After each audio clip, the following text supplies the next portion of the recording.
یہ جو غیروں کا تاثر دل میں بیٹھا ہے اس کی بنیادی وجہ یہ ہے کہ مسلمان نے اللہ کو بولنا بھی چھوڑ دیا، سننا بھی چھوڑ دیا۔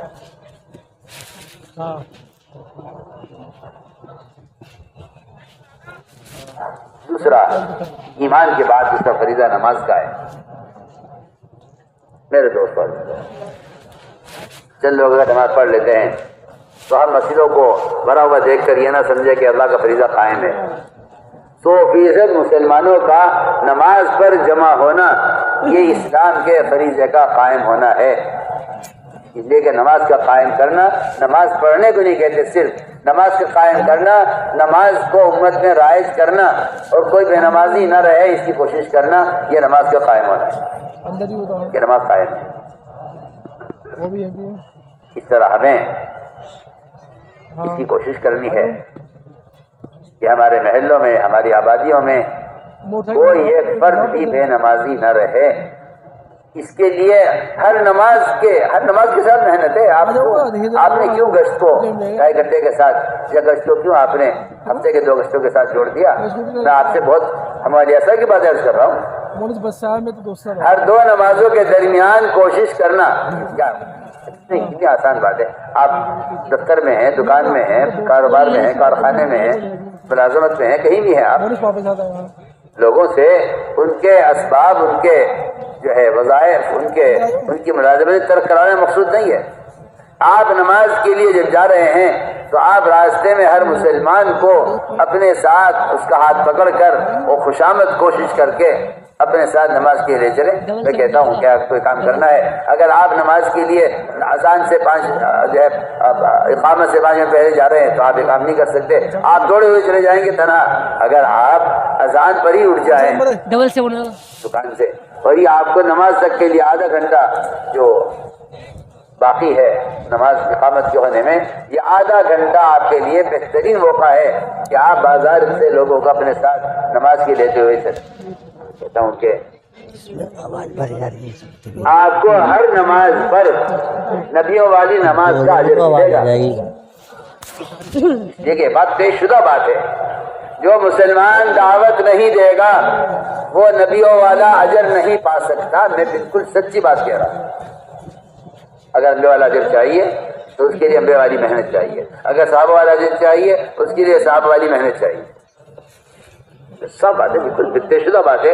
انفرادی اعمال کے کرنے سے وہ انبیاء والا اجر نہیں ملے گا، سیدھی بات ہے بالکل۔ اگر کوئی شخص، میں اس کی مثال دیتا ہوں آپ کو اشکال ہوتا ہے نا کہ یوں کہہ دیا، اس کی مثال دیتا ہوں آپ۔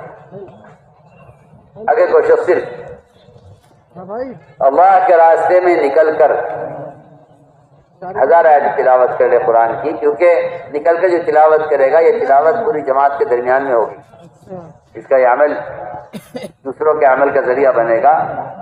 فرمایا کہ اگر یہ اللہ کے راستے میں نکل کر تلاوت کر لے تو اللہ اس کا نام انبیاء، صدیقین، شہداء، صالحین کی جماعت میں لکھ دیتے ہیں۔ کیوں؟ یہ فضیلت حرم میں عبادت کرنی کیوں نہیں ہے، وہاں تلاوت کرنی کیوں نہیں ہے؟ کہ وہاں تلاوت کر رہا ہے حرم میں بیٹھ کر، یہ انفرادی عمل کر رہا ہے، لیکن اگر تلاوت اللہ کے راستے میں نکل کر رہا ہے تو اس کا عمل اجتماعی ہے۔ اجتماعی اعمال میں جو اجر ملے گا وہ انبیاء والا اجر ملے گا۔ اور میں تو پورا بیان آپ کو نقل کر رہا ہوں، حج کا بیان ہے، حج کا بیان ہے، یہ حج کا بیان ہے کہ ایک شخص اگر اپنی ذات سے اپنے لیے عمل کر رہا ہے تو اس کو شخصی اجر ملے گا، اور اگر یہ دوسروں کو دعوت دیتے ہوئے عمل کر رہا ہے تو پھر اللہ تعالیٰ اس کو انبیاء علیہ السلام کی لائن کا، اس لیے کہ اپنی ذات کو محنت کا میدان بنانا صالحین کی محنت ہے، انبیاء کے میدان کو میدان محنت بنانا یہ انبیاء کی محنت ہے، علاقہ، قوم، بستی، یہ انبیاء والی محنت ہے۔ ساری امت محمدیہ کو محنت کا میدان بنانا اور پورے عالم کو محنت کا میدان بنانا یہ سید الانبیاء محمد صلی اللہ علیہ وسلم والی محنت ہے۔ اس لیے جو سے نبی کی محنت ہوگی اس کا اجر ملے گا۔ اگر آپ اجازت سے عمل کرتے ہیں تو آپ کو شخصی انفرادی اجر ملے گا، اور اگر آپ علاقے میں محنت کر رہے ہیں تو آپ کو انبیاء کی لائن کا اجر ملے گا، اور اگر آپ سارے عالم کو سامنے رکھ کر محنت کریں تو آپ کو سید الانبیاء کی محنت کا اجر ملے گا۔ واضح بات ہے۔ تو ہم نے عرض کیا کہ ایک شخص سے آپ نے نماز ادا کرا دی، آپ نے ایک آدمی کو اس سے نماز ادا کرا کر آپ نے اس کو ایک حقوق جہنم میں جلنے سے بچا دیا۔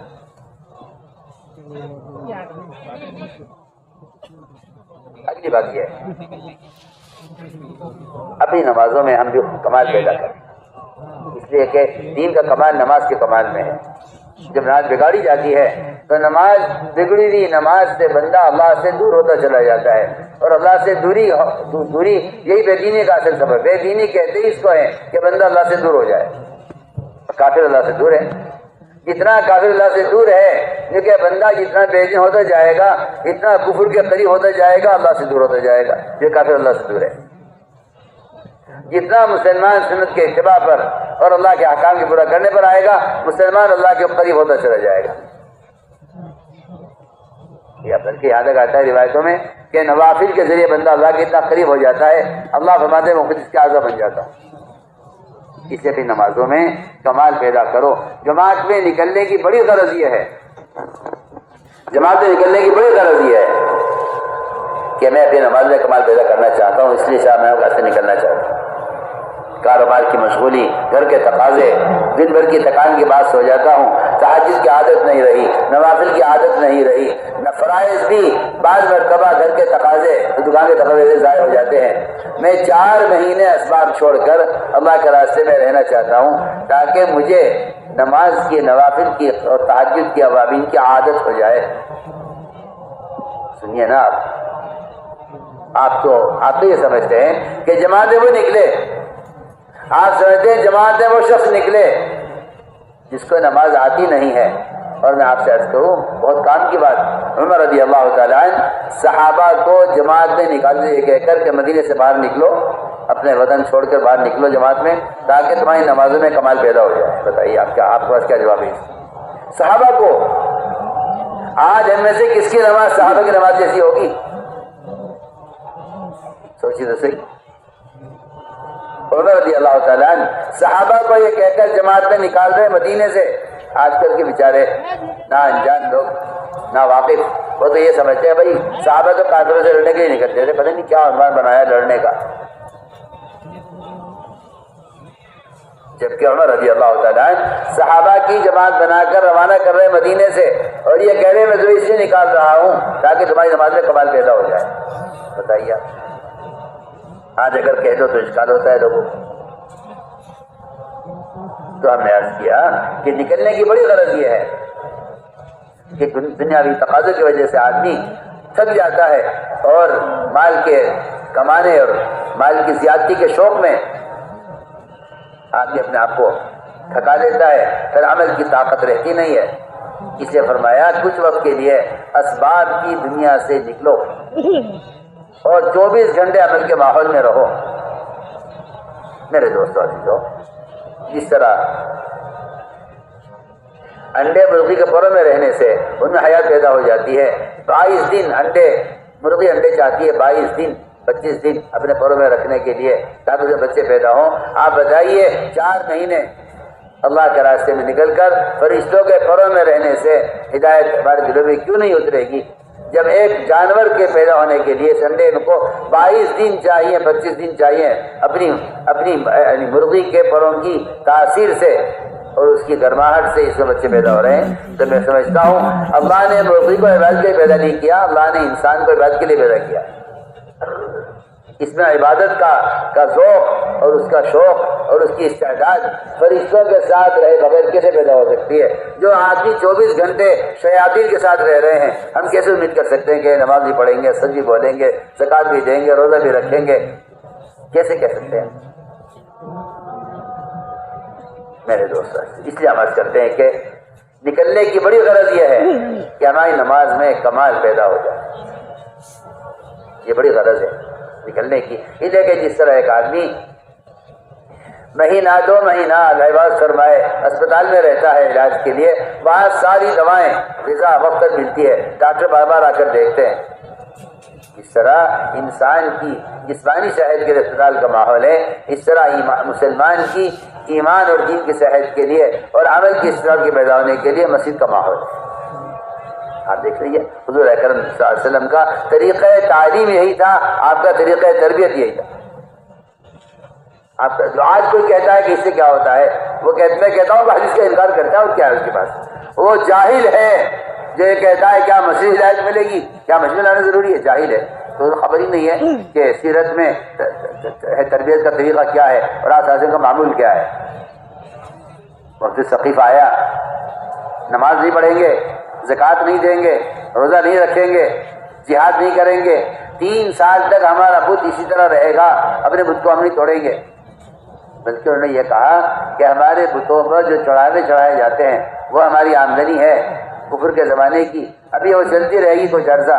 فرمایا کہ نہیں، اس کی تو کوئی گنجائش نہیں ہے. یہ ان کی شرائط تھی، ہم مسلمانوں کے رہیں گے. اس طرح مجھے معاف کرے، آج کے مسلمان کا خیال ہے، جو آج کے مسلمان کا خیال ہے کہ قومیت کا اسلام کافی ہے ہمارے لیے. یہ اپنے آپ کو مسلمان قوم سمجھتے ہیں. مسلمان قوم قومیت کا نام نہیں ہے، مسلمان امت ہے، امت محمدیہ کا نام ہے. امت محمدیہ کا نام مسلمان ہے. اس لیے ہم تاکید سے عرض کر رہے ہیں کہ آپ نے حضرت ثقیف کو مسجد میں ٹھہرایا، فرائض کا انکار کر رہے تھے.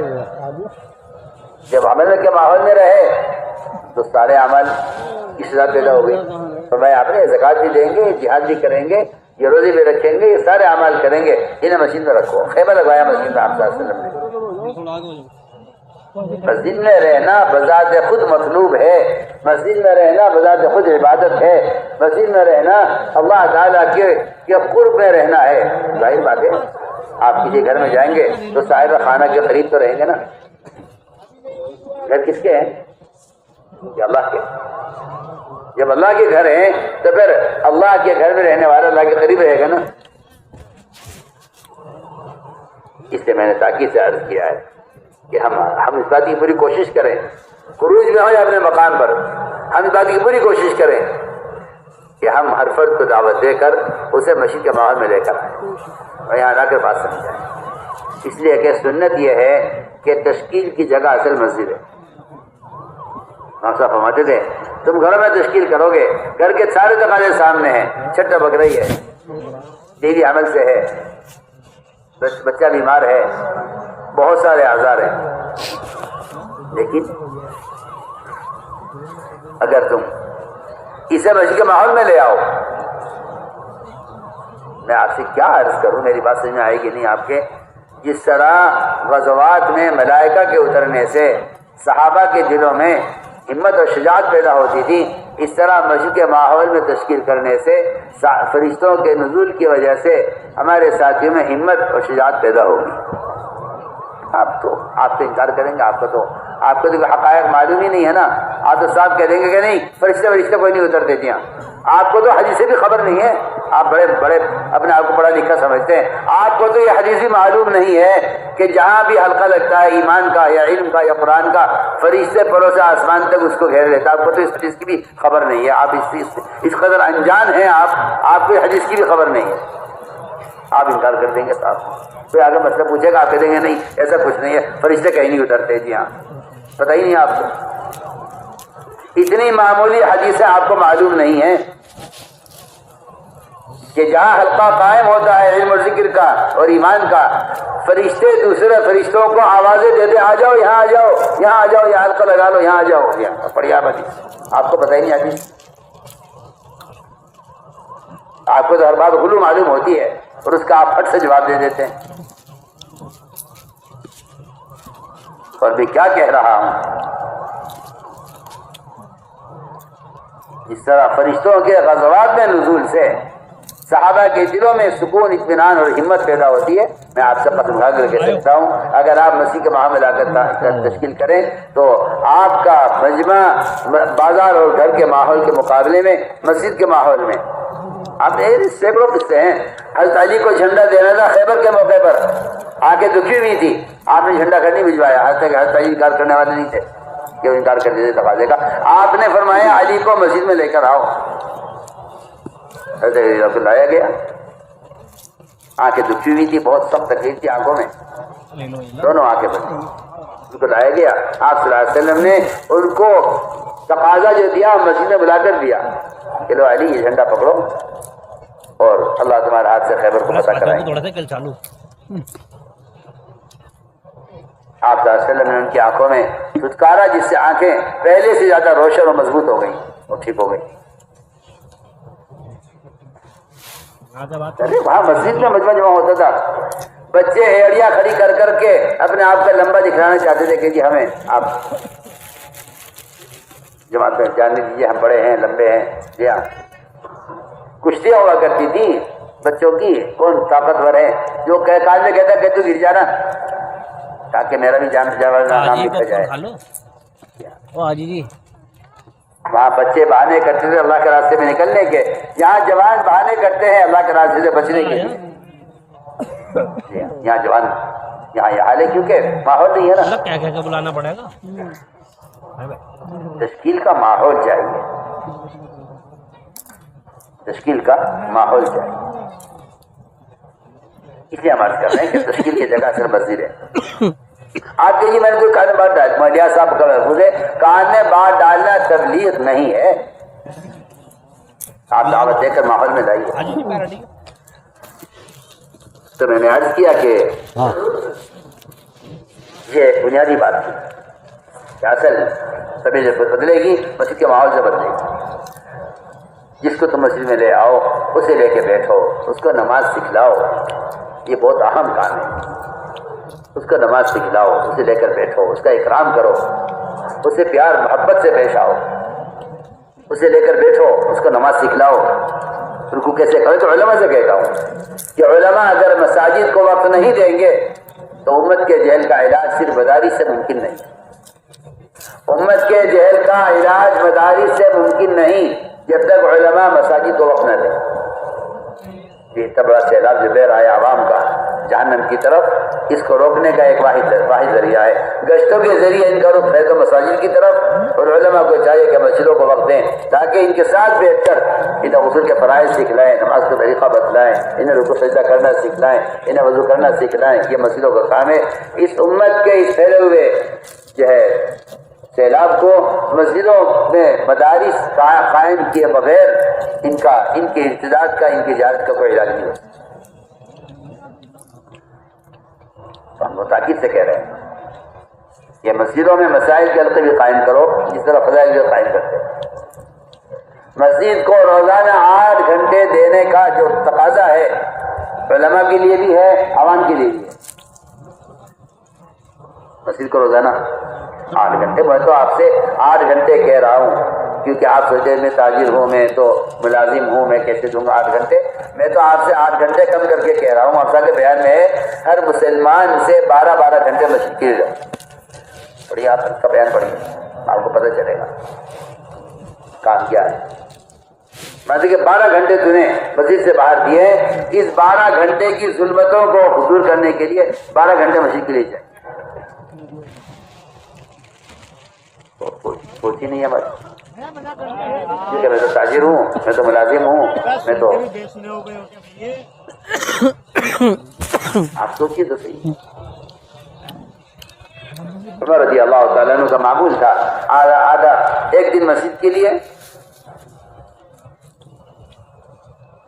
ایک دن کاروبار کے لیے. وہ کاروبار کا دن بھی ایسے نہیں جا کہ کاروبار میں وہ ہوتے ہیں, نمازیں بھی ہیں, مسجد کے تقاضے بھی ہیں, لیکن ایک دن پورا مسجد کے لیے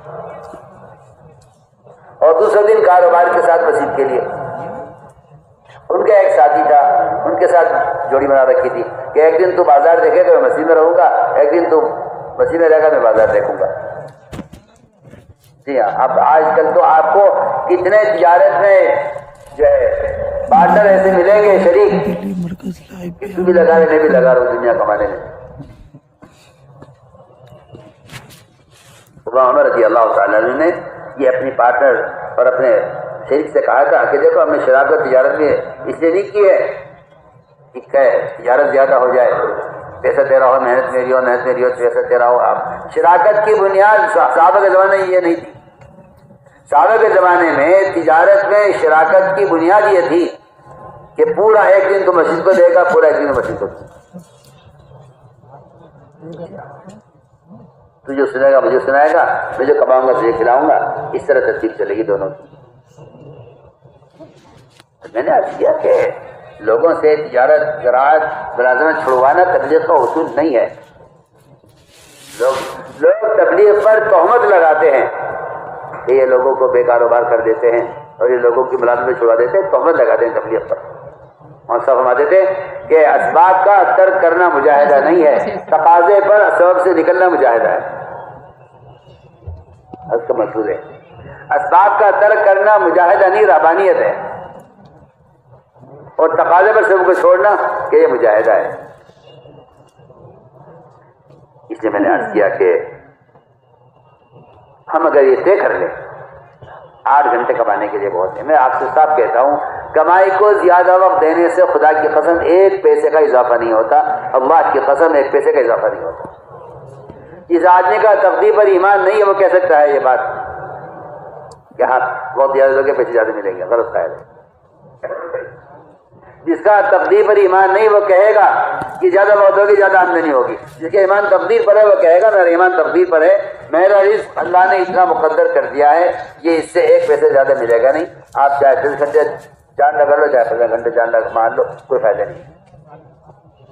اس لیے ہم کہتے ہیں کہ ہر مسلمان کو چاہیے کہ وہ اپنے وقت کا اپنا نظام بنائے۔ یہ وقت میرا مسجد کا ہے، یہ وقت میرا بازار کا ہے، یہ وقت میرا دفتر کا ہے، یہ وقت میرا ملازمت کا ہے۔ اپنے وقت کو تقسیم کرے۔ 8 گھنٹے ہر مسلمان دے سکتا ہے، 8 گھنٹے گھر کے آرام اور راحت کے لیے، 8 گھنٹے دفتر اور کمائی کے لیے، 8 گھنٹے مسجد کے لیے، آسانی سے ہوتا ہے۔ آپ کو یہ زیادہ اس لیے لگتے ہیں 8 گھنٹے کہ آپ اپنی ذات کے اعتبار سے سوچ رہے ہیں کہ میرا تو مسئلہ ہے صرف۔ میں کہہ رہا ہوں 8 گھنٹے آپ کو کب لگیں گے جب آپ اس پھیلی ہوئی مسلمانوں کی آبادی کے جس کے 98% مسلمان نماز نہیں پڑھتے، جب آپ ان کو نماز کے لیے جمع کریں گے تو آپ کو 8 گھنٹے کم لگیں گے۔ جب یہ علماء مسجد کو وقت دیں گے اور عوام کے ساتھ بیٹھ کر انہیں غسل کے فرائض معلوم نہیں، انہیں اسلام کے فرائض معلوم نہیں ہے، اس میں آپ لگیں گے تو آپ کو 8 گھنٹے کم معلوم ہوں گے، کہنے 8 گھنٹے کافی نہیں۔ اس لیے ہم عرض کر رہے ہیں کہ اس طرح ہمیں اپنی مسجدوں کو اس طرح اعمال سے آباد رکھنا ہے۔ اللہ کا فضل ہے تو کام اللہ نے آگے بڑھا دیا اپنے فضل سے۔ 24 گھنٹے مسجد اعمال سے آباد ہیں۔ کتنے صوبے، کتنے ماشاءاللہ ممالک ایسے ہو گئے ہیں۔ ہم جہاں ملیشیا انڈونیشیا میں ہو کر آئے، ہم نے ان سے کہا، انہوں نے کہتے کام شروع کیا۔ آج اللہ کا فضل ان کے ہاں بعض علاقوں میں 60-70 مسجدیں تک 24 گھنٹے آباد ہیں اعمال۔ ہم تو نہیں کہتے کہ آپ کاروبار چھوڑیے، ہم آپ سے پوچھتے ہیں یہ اسٹیشن 24 گھنٹے چل رہے ہیں، ایئرپورٹ 24 گھنٹے چل رہے ہیں، اسپتال 24 گھنٹے چل رہے ہیں، عیاشی کے اڈے 24 گھنٹے چل رہے ہیں، کیا ان کو جنات چلا رہے ہیں یا ایک ہی بتائیے افراد ہے جس کو چلا رہے ہیں؟ کہ نہیں، شفٹیں بنی ہوئی ہیں، اتنے بجے شفٹ ہوتی ہے، شفٹ تبدیل ہوتی ہے، ایک جماعت جا رہی ہوتی ہے، دوسری جماعت آ رہی ہوتی ہے۔ آپ دیکھ لیجئے سارے دنیا کے تمام شعبوں کا اصول یہی ہے، کوئی ایک جگہ ایسی نہیں ہے جہاں کوئی آدمی 24 گھنٹے کام کرتا ہو، کوئی نہیں کرتا۔ 6 گھنٹے کی ڈیوٹی ہے، 5 گھنٹے کی ڈیوٹی ہے، 8 گھنٹے کی ڈیوٹی ہے، جی ہاں، باقی فارغ وقت کے بعد ہم بھی یہ کہتے ہیں کہ جب تم نے کوشش کر کے دنیا کے سارے شعبے شفٹوں میں آباد کر لیے ہیں، تب تم شفٹوں میں مسجد آباد کیوں نہیں کر سکتے؟ کیا کون سا مشکل کام ہے؟ اپنے گھر خوب آباد کر لیے، اللہ کا گھر برباد ہو رہا ہے، اس کی آبادی کی فکر نہیں، کیونکہ مسجد کا آباد ہونا افراد کا نماز پڑھنا نہیں ہے۔ علماء نے لکھا ہے مسجد کا آباد ہونا 100% مسلمانوں کا مسجد سے متعلق ہونا ہے۔ آپ کے گھر کا ایک فرد مر جائے، انتقال ہو جائے کسی کا، آپ کہتے ہیں گھر سونا لگ رہا ہے، حالانکہ سب موجود ہیں، سچی بات ہے۔ آپ کی اکثریت مسلمانوں کی مسجد میں نہیں ہے، آپ کے مسجد آباد ہیں، یہ کیسے ہو سکتا ہے؟ تو میں نے عرض کیا کہ اس طرح ہمیں اپنی مسجدوں کو علم کے حلقوں سے آباد کرنا ہوگا، مسائل کا بھی حلقہ، فضائل کا بھی حلقہ۔ میں علماء سے درخواست کرتا ہوں کہ اپنے علم میں امت کا حق سمجھیں، اپنے علم امت کا حق سمجھیں۔ علماء ان کے پاس یہ امت کی امانت ہے،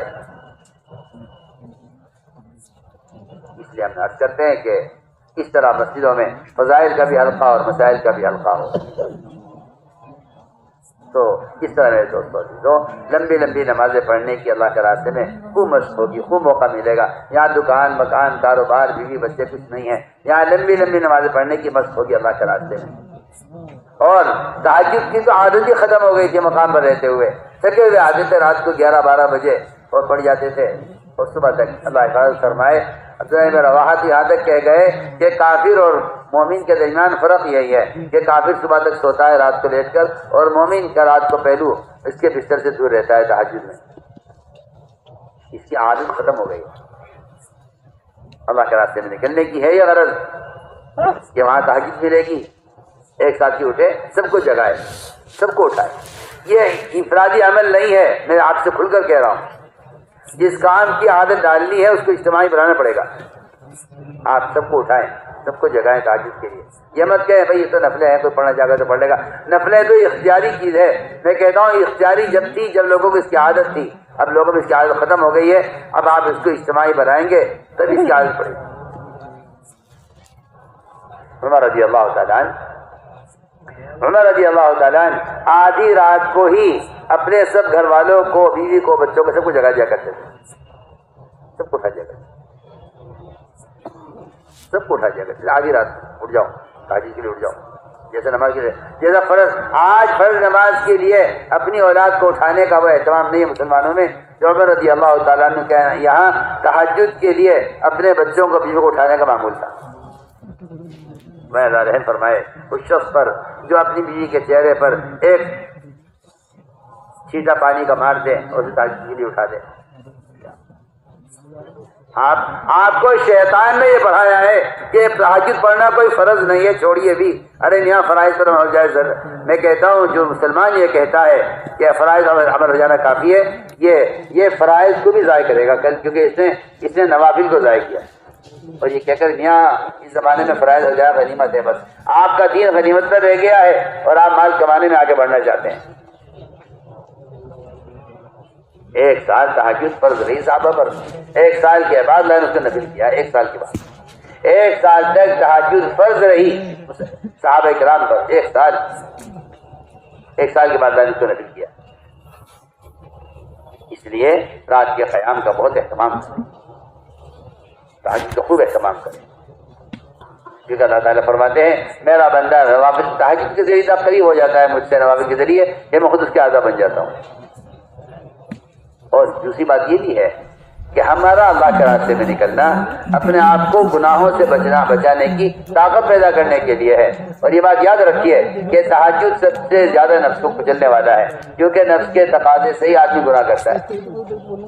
انسان جو گناہ کرتا ہے وہ نفس کے تقاضے سے کرتا ہے, نفس غالب آ جاتا ہے. ان نفس کو کچلنے کا تہجد سے بڑا کوئی ذریعہ نہیں. اشد وفا فرمایا سب سے زیادہ نفس کو کچلنے والا عمل وہ رات کا قیام ہے. اس طرح ہمیں اس کی پوری کوشش کرنی ہے کہ اللہ کے راستے میں نکل کر بھی اپنے مقام میں رہتے ہوئے بھی تہجد نہ چھوٹے کسی وقت. باقی کہتا ہوں رزق کی برکتیں اور دن بھر کی جو ہے اللہ کی رحمتیں اور خوشیاں اور دلوں کا اطمینان, یہ سب رات کے قیام میں رکھا گیا ہے. اپنے اور مشرک کے درمیان فرق کرو رات کے قیام سے. میں تو کھل کر کہہ رہا ہوں آپ کو. اپنے اور کافر کے درمیان اپنے اپنے بستروں میں فرق کرو. یہ کافر کا بستر ہے, یہ مومن کا بستر ہے. کافر کا بستر صبح تک کافر کے جسم سے بوجھل ہے, مومن کا بستر مومن کے جسم سے خالی ہے. یہ فرق ہے. میں تو عبداللہ بن رواحہ کو نقل کر رہا ہوں. یہ بھی جافی جنبہ عن فراشہ اذ استثقلت بالمشرکین المضاجع. یہ وہ اس شہر میں وہ یہ کہہ گئے کہ کافر اور مسلمان میں یہ فرق ہے. یہاں تو اللہ مجھے معاف فرمائے فرائض کا فرق بھی ختم ہو گیا کافر مسلمان کے درمیان, جبکہ یہ بات بالکل طے شدہ ہے کہ مسلمان غیر مسلم کے درمیان صرف نماز کا فرق ہے. اگر نماز چھوڑ دئیے تو اس کی کفر کے ساتھ کوئی فرق نہیں ہے, بلکہ یہ مرتد ہے. بعض ائمہ کہتے ہیں قتل کر دیا جائے. نماز فرض چھوڑنے والے کو قتل کر دیا جائے کیونکہ یہ مرتد ہو گیا ہے. سنیے تو صحیح, آپ سے سمجھتے ہیں نماز برکت کے لیے ہے, نماز بڑی برکت ہے. آپ سمجھتے ہیں نماز کسی مسئلے کا حل کرنے کے لیے ہوتی ہے. میرے تو سارے مسائل حل ہیں. یہ اللہ کی طرف سے ڈھیل ہے، جب پکڑ آئے گی تو اگلا پچھلا سارا حساب صاف ہو جائے گا۔ آپ دیکھتے ہیں، اپنی آنکھوں سے عبرت نہیں لیتے۔ مالدار کروڑپتی آدمی خودکشی کر کے مرتا ہے کہ اس کے پاس لوگوں قرض ادا کرنے واسطے پیسے نہیں۔ آپ دیکھیے، جا کے حالات دیکھیے لوگوں کے، آپ کو بڑے بڑے مالدار لوگ خون کے آنسو روتے ہوئے ملیں گے آپ کو۔ آپ ان کے کارخانے دیکھ کر، بڑا بڑے کاروبار دیکھ کر متاثر ہو رہے ہیں ان کی مالیت سے۔ جا کے بیٹھ کر ان کا حال معلوم کیجیے، وہ صبح شام مرنے کی کوشش میں ہیں۔ ہم جانتے ہیں ان کے حالات، ہمیں لوگ لکھتے ہیں اپنے احوال خطوط میں۔ ہم عرض کرنا چاہتے ہیں کہ اس بدامنی کا اور اس فساد کا جو اصل حل ہے وہ یہ ہے، کیونکہ آج کل لوگوں میں بیماری پیدا ہوئی ہے کاروبار میں برکت کے لیے وظائف معلوم کرنے کی۔ میں جسے بیماری کہتا ہوں، کسی کوئی صبح سے شے کے شام تک زبانی لوگ اور خود کے ذریعے کوئی وظیفہ کوئی وظیفہ کوئی وظیفہ کوئی وظیفہ کوئی وظیفہ، اور وظائفی لوگوں نے نئے نئے وظیفے گھڑ گھڑ کر اب چلانے شروع کیے ہیں، اس کی نہ کوئی اصل ہے نہ کوئی حقیقت ہے، نہ کوئی اثر ہے نہ کوئی اجر ہے، کچھ بھی نہیں ہے، اثر بھی نہیں اجر بھی نہیں، سوائے مشقت کے کچھ نہیں ہے۔ اگر تو اللہ کے فریضے کو ضائع نہ کرتا، میں کہتا ہوں تجھے کسی وظیفے کی ضرورت نہیں، فرائض